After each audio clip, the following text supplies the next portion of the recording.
જય સોમનાથ.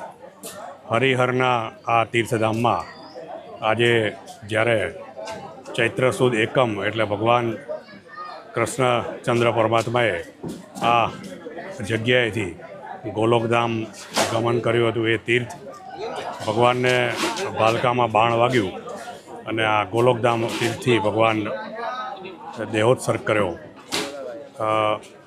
એ તિથિએ આજે સોમનાથ ટ્રસ્ટ દ્વારા સવારથી જ જુદા જુદા પૂજાના કાર્યક્રમ કરવામાં આવ્યા હતા. ખાસ કરીને સવારે પ્રથમ ચરણ પાદુકાને ધ્વજાજી ચડાવી અને કાર્યક્રમનો શુભારંભ કર્યો હતો.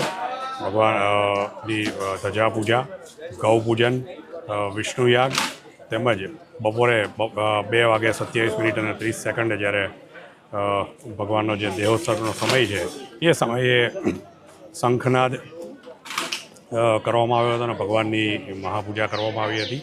ભગવાનની ચરણ પાદુકાને અભિષેક કરી અને બપોરે શંખનાદ કરવામાં આવ્યો હતો. આજે સાંજે મોટી સંખ્યામાં લોકો મહાઆરતીમાં પણ જોડાયા હતા. ખાસ કરીને છેલ્લા 15 વર્ષથી જે સંસ્કાર ભારતી દ્વારા દર વર્ષે આ તિથિએ અહીંયા વિશેષ સંકીર્તનનો કાર્યક્રમ કરવામાં આવે છે. એમ આ વર્ષે પણ કાર્યક્રમ કરવામાં આવ્યો હતો અને લોકો રાસ ગરબામાં પણ મોટી સંખ્યામાં જોડાયા હતા.